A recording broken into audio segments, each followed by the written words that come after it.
I'm here with Tamalyn Dallal, who's celebrating 50 years in belly dance. And I wanted to ask you, you spent time in Egypt and saw some of the legendary Egyptian dancers in person. What was that experience like for you, and what stayed with you the most? Okay, I'm going to back it up a little bit to 10 years before the first time I went to Egypt. Because the first time I went to Egypt was 1990. That was life-changing. Um, but what made me want to go to Egypt, of course, every belly dancer wants to go to Egypt. But back in those days, it's like you bought a ticket. There was no support system whatsoever for like if I went and I'm like, let me ask around. There was no internet. There was no guest house for belly dancers. There's nobody to receive you. Actually, so I'll talk about that. But before I'm gonna back up 10 years or maybe 9 years when videos started coming out. And I was in Miami. I was taking classes. I was a student with Aziza. Her name was Evelyn Hamzi. She was in her 60s and she was Syrian French Canadian. She was Syrian from Montreal. And she would tell us about these Egyptian dancers. And we didn't have video machines or anything like that. That was all pretty new technology. So she got a VCR and would invite her students over and she would cook Arabic food. It was so delicious. And she would show us Nagwa Fouad, Fifi Abdo, Souhair Zaki, and Azza Sherif, and some other ones too. There was one named Hanan. There were some other ones. These were not the dancers of Golden Age Egypt. These were the one from the black and white movies. These were from the color videos. And these women were very powerful. Like they commanded their own orchestras. Created their own shows. They were amazing and very creative. Each one was totally unique, and they were so different from us. Um, Aziza was she was amazing. She was different from me. I used to take her class all the time, and I don't know how much of it rubbed off on me. Um, but she would do a lot of glute squeezes, glute shimmies, and she would wear like belly dresses made of a suit. She was little and to us very old. She was 64.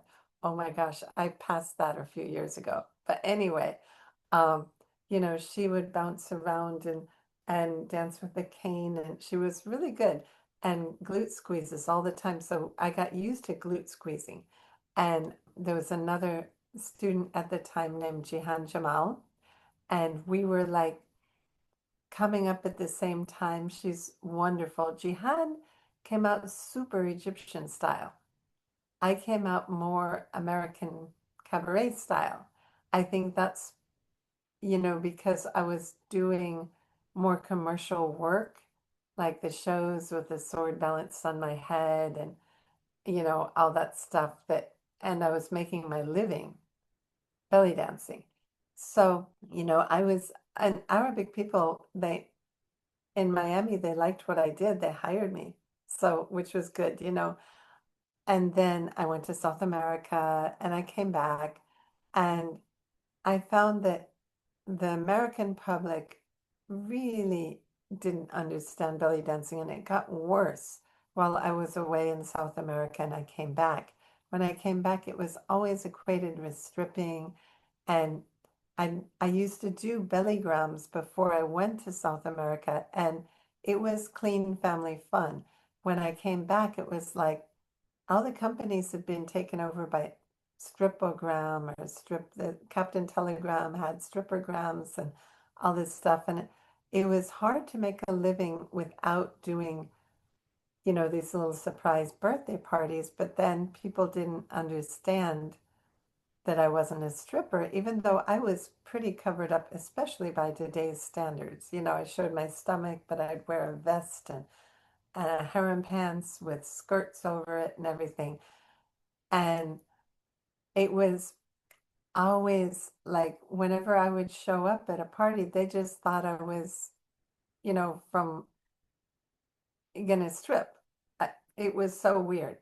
And then I would try to educate, even though I was doing these little birthday parties, like I'd teach them how to sing happy birthday in Arabic, and I'd explain where the dance is from, and I would teach people how to zagarit and try to explain that it's a cultural dance, and people enjoyed that. I mean, they put up with it at least, but it was the mindset was like I always felt like I was being pegged as something I wasn't. And I felt I was an artist.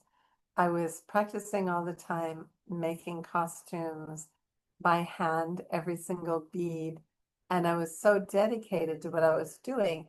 So finally, I was like, I didn't have any money, actually. I just said, let me go to Egypt and see all these great dancers that I see on the videos. Because those those videos spread far and wide. Those Egyptian videos, they were in the Arabic grocery stores. You could rent them. By then, by that time, everybody had a video machine.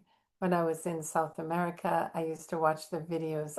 There was a guy, he's a very famous singer in Brazil now, a Syrian singer Tony Mosaic. Him and his brothers had a shop in Sao Paulo, Brazil. I would sit there for hours and watch videos in their shop. And so I was like, I need to do something because I love this dance, but I can't continue to be totally misunderstood. So I bought a ticket to Egypt, and it was really an adventure because actually my flight, I was flying from Orlando to someplace and then gonna change planes someplace. I don't remember where. The engine blew up, one of the engines, and we had to emergency land in a field in Pennsylvania. And these buses came and got us. Nobody was hurt. And then we ended up in New York, and they I don't remember where my stopover was supposed to be, someplace in Europe. And they said, well, oh, it was supposed to be in Paris. That's right. Because then I had the continuing ticket to Cairo from Paris. And I was going to spend a few days in Paris. This is 1990. This is fast forwarding past everything. So um, I, I was supposed to go to Paris, and then, or my ticket was from Paris. And then all of us that are supposed to go different places missed our flights. They told me, well, you'll have to wait a few days to get a flight to Paris. So I said, fly me anywhere else. They're like, oh, we can send you to Frankfurt. I'm like, no, it was January. I'm not going to Frankfurt in January. I'd never been to Europe. I'd never been to Middle East, Asia, no place. I'd only been North and South America and everywhere in between. But back in those days, I used to think, well, if I don't speak the language, I can't go because, I speak English, Spanish, and Portuguese. So I could go to those countries in Latin America or US and Canada. But I was like, oh my gosh, what am I going to do? And so anyway, I finally agreed with the airline they could send me to Rome.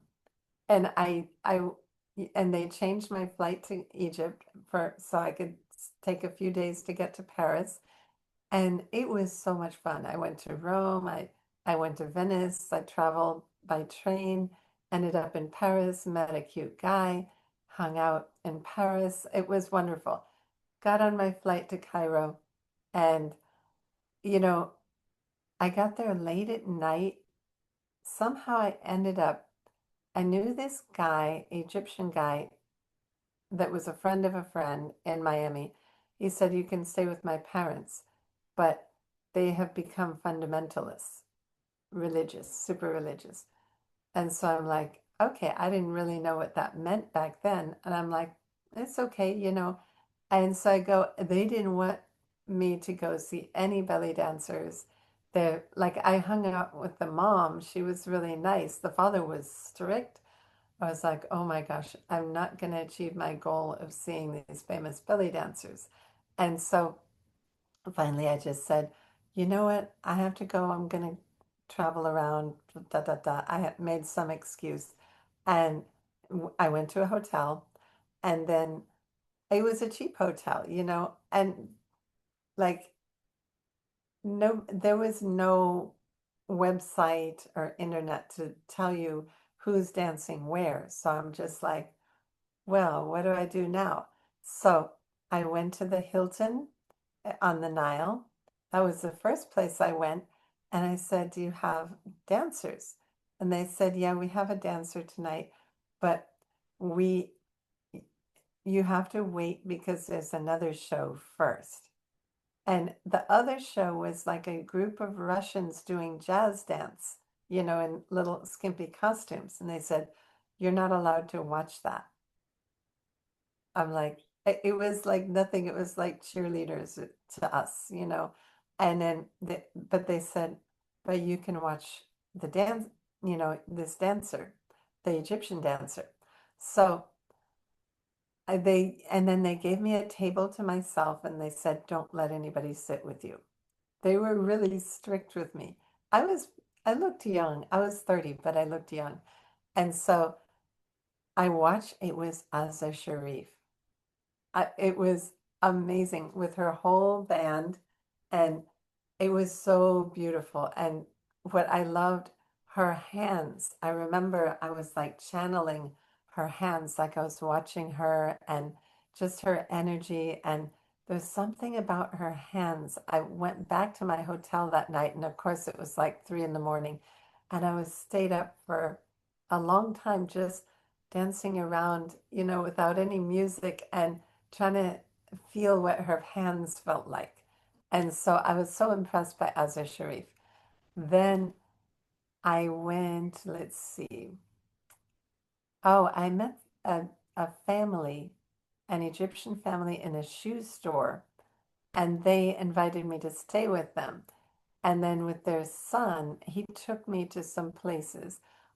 He took me to see Souhair Zaki, and that was impressive. I remember she had an evening dress that had rows and rows of rhinestones. Like it was so sparkly, and her shoes, her high-heeled pumps had the same rhinestones. It all matched. And she came out with the zills, as I got. And she was just so beautiful and so friendly and really very simple, very down to earth, you know, lovely, just lovely. Totally different from Azza Sharif. Azza Sharif had a different kind of power. Let's see. Oh yeah, and we with him we went to see Fifi Abdo, and that was very impressive too. Back in those days, most of the dancers, what they would do is they would come out first in the Oriental costume, and their stomach was always covered with a net, and they would have a big cape, and they would just circle the stage, sometimes stopping and greeting people and talking to people. And they take a long time circling the stage, and then no veil work, of course. They'd drop the cape and then they'd start the show. So Fifi Abdo, she did that. And I remember she was talking to people, but her band had 30 people in it because I sat there and counted them. And it was so exciting when the band came on and they played for a little bit, like an overture before she came out. And it just built up the excitement. And it was like, oh my God, you're holding your breath. And then she comes and she's just walking casually with her cape and saying hello to the people in the front, drops it. And then the drummers start. And she started shimmying, and the drummers stopped, and she kept shimmying, and the people were clapping. She was shimmying to the people's claps. It was so exciting. It was like I'd never seen anything like this. The energy was built up so much. And it was just went on for I don't know how long. She was shimming and people were clapping and just really amazing. And then her second piece was with the belly dress. Um, I don't remember the specifics of it. It wasn't the white one that we know from the videos. It was more of a tight belly dress. But at that time, they used to use the zagat with the belly section of the show, zagat and cane, and almost everybody did. So I just remember being totally impressed by her. Then I decided I was going to travel. I'd take the train down to Luxor and Aswan. So I meet a British guy on the train. And so we started traveling together. Of course, it was so much fun. And he was a ballroom dancer. But sometimes between some British and American, we kind of have a little tug of war too. And he would argue with me all the time, and we saw some dancers that, maybe weren't as professional or whatever. And he was like, I don't know why you like all this stuff, and I was like, you don't understand, you know. And we got to Aswan and we saw some Nubian dancers and they it was like a Nubian dance troupe, a local Nubian dance troupe. And then we wanted to see more, and we were asking everybody if there's weddings, and we didn't get to see a wedding. People would tell us maybe over here, maybe over there. We didn't get to see a wedding, but we saw that troupe, and we were so fascinated with the movements. And I'd never seen Nubian dance at that time. Like now, people have seen all these things. We see it on video, we see it at the festivals. But back then, you know, you're in Miami. I was in a lot of places, but I never saw Nubian dance. And it was kind of reminded me of Afro-Cuban in a way. And there was like this downbeat happening. And I remember me and him, we were arguing about the beat. We were in the post office trying to send something. And I'm like, no, it's down, down. And he's like, no, it's up, up. And I'm like, no, it's down, down. We're back and forth. Finally, the manager of the post office comes out. This is in Aswan. He takes a drawer out of his desk and he's like, come in my office. And he starts beating on the drawer as if it was a frame drum. And he's like, it's this way. And I was right, by the way. It's this way. You got the beat? Okay. Now you can send your package. It was really fun, you know. But so anyway, then I got to take a private lesson also on Elephantine Island. My friend, he had gotten sick and I was running around by myself. I went to Elephantine Island and I met somebody, a Nubian man who lived there that was with a Nubian dance company, and he gave me a private lesson, which was really fantastic. So then we make our way back up to Cairo, and his last night in town, we went to see Nagwa Fouad. I drug him. I was just like, come on, you're going to see a belly dance. He was like, well, I don't want to. And I'm like, come on. And so her show, it was at the Meridian, I think. It's like an old palace, beautiful old palace. Her show was so spectacular. She did, I think, I still remember, 6 costume changes. She had a dance troupe. They did Khaliji. They had the guys that did the balletic stuff. They had all kinds of things. She had her musicians. She had her singers. She sang. She danced. All these tableaus. Some were, like it wasn't just the two that is normal. It was like Oriental, Beledi, folkloric, different kinds of folklore, including even Khaliji. It was so spectacular. And the dinner was unbelievable. Like the prawns, the Red Sea prawns were gigantic. I'll never forget those prawns. And it was so impressive. It was like $50 a person, which in Egypt in 1990, that was a fortune. And then he said, if I come back to Egypt with my parents, I have to bring them to see this. He was blown away too. I don't remember the guy's name. Oh my gosh. But anyway, he was he was blown away. And I was blown away. And then I remember actually on the train back to Cairo, before I even saw her, I said, I have to do something about my belly dance career. I have to do something to educate people because what I'm seeing and what I'm doing is or what people are perceiving in the United States is so different. And I'm like, these dancers, they're household names, they're respected, they're looked up to, they have all this, they're very empowered. And, they have their bands that do what they hire them, they do what they tell them to do.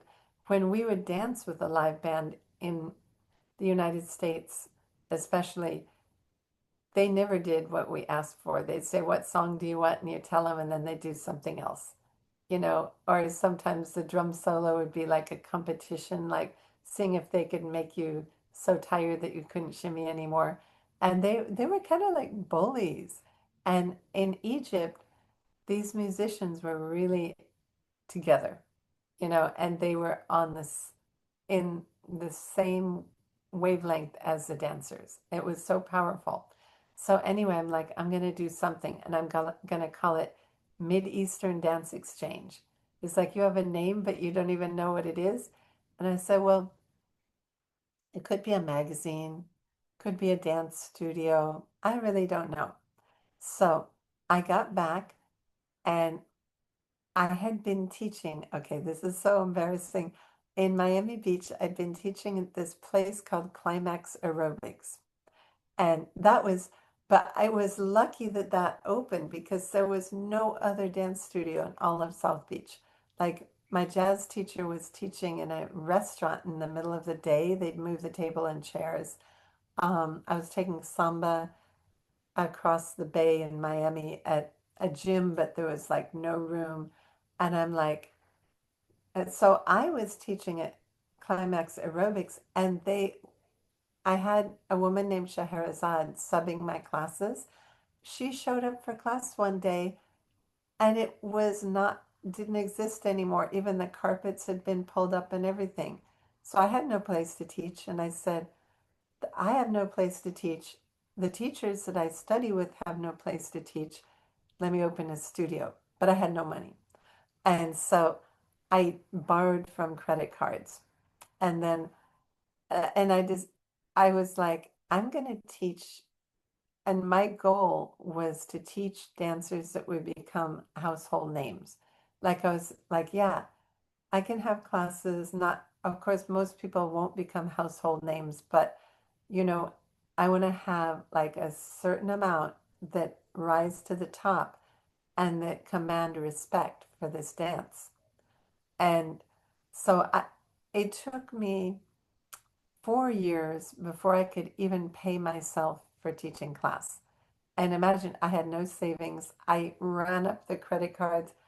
I still had to do bellygrams, and I did bellygrams and, of course, weddings, other birthday parties, and so forth. I used to go to the Middle Eastern grocery stores and give them my flyers and be like, I'm teaching classes and I'm available for shows. So I got into the Middle Eastern community and I'd have a pile of flyers at the stores, and they were supportive of me.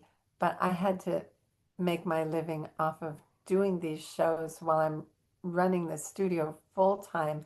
The first studio was all kinds of dance. Like I had teachers, Tai Chi, yoga, African dance. Um, I had a lot of Afro-Caribbean, like Haitian, Cuban, some Indian, some flamenco, all this. But I had to give up my apartment that I was living in and move into a storage room in the studio. And there was no place to take a shower. So I hooked up a hose, like I had a men's and a women's bathroom in the studio. I hooked up a hose and I had this big pail that you could stand in, a big metal pail and cold water. And I would that's how I took my shower for 2 years. And then finally, the studio was in a building that housed a hotel that was like a real slum hotel. And it was where like there there was a lot of drugs, there was a lot of fights, all kinds of things. About half the people were very poor old senior citizens. The rest, other half were troublemakers.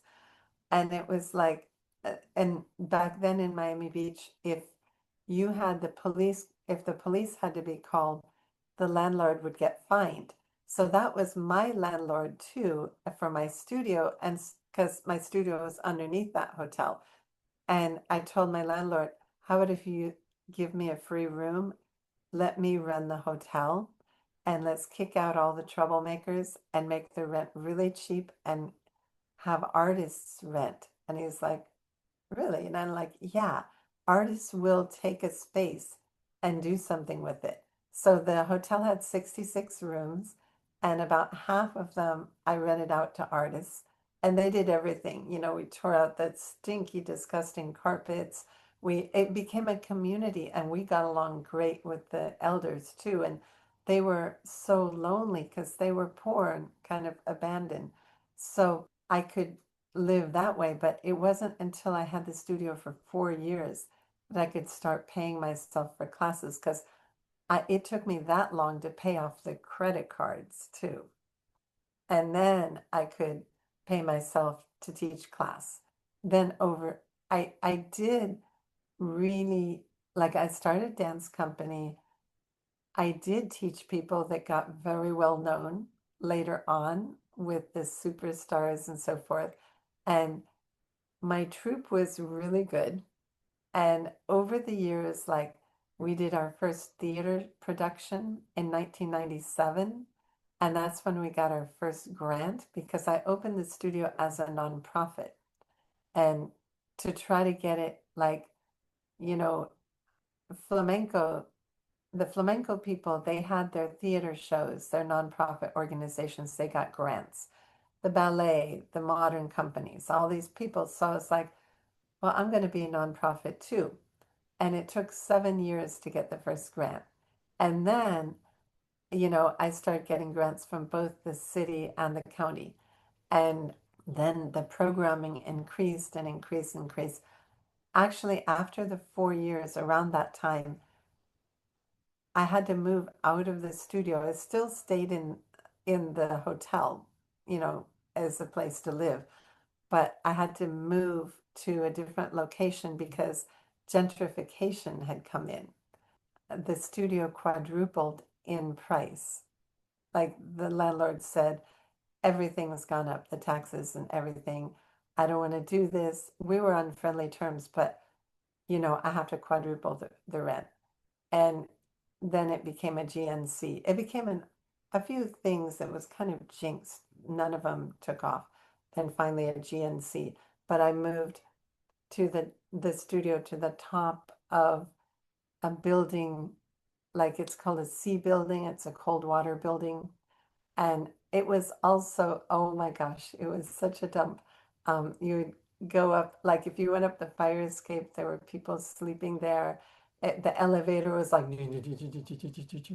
and, but, actually, most of the other teachers that were not belly dance, they didn't want to move to that studio.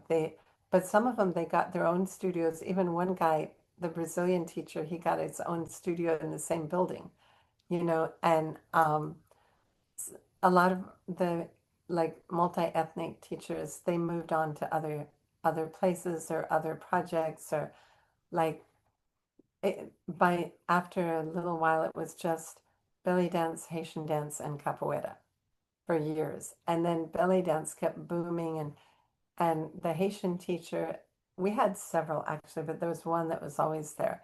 And he disappeared one day. And when I saw him come back years later, he was a drag queen. And he was wonderful, actually. He was, oh my God. But he wasn't doing Haitian dance anymore. but he had been with this folkloric company of Haiti. He was really good. And then the capoeira teacher, he was there for a long time, and I think he moved out of state after like 5 years. But anyway, I ended up having like a lot of belly dance teachers. I had two from Morocco. There were several that I had trained, like Boshenka and Virginia and Amar Garcia and Hanan and a whole bunch that had were part of my company, and they were great teachers. There was one from Montreal named Ilsa, Jihan Jamal, of course, my dance sister. She taught there on and off, different people, and it just developed. It bloomed, of course, slowly, but then when my other interviews that I've talked about, you know, with Shakira and Elknon and the belly dance superstars, it was just this huge boom. Yeah. And then let's see. Oh, okay. About me going to Egypt. That first trip was just 3 weeks. I didn't go back. I went to Turkey, I went to Tunisia, I went to Morocco, Algeria during the 90s. But I don't know why I didn't go back to Egypt until 2004. And I went to Ratya's festival, Ahlan wa Sahlan. And then I went back a lot because when I went to that festival, I mean, then I was like, wow, things have really changed. All my favorite dancers, they weren't dancing anymore, but there were new people, and there was this whole international scene, and that's a whole nother chapter. Yeah. Oh, also, I wanted to add that I did go back to Egypt many times, partly because I fell in love with the Siwa Oasis from writing my book. And the book, 40 Days and 1,001 Nights, that I wrote in 2007, that's another chapter. But I became friends with so many people in Siwa that I went back and I brought tours and stuff like that. So my Egyptian focus ended up being more in the desert than in the cities. Yeah. Thank you. I mean, you brought us on a journey. Wow. Thank you for sharing, because these are gems that, of your experience, and I'm so grateful that, that I'm able to hear these stories and share this to others, because I mean, that was a journey, that's for sure. So I'll see you in the next interview. Thank you so much. Thank you very much.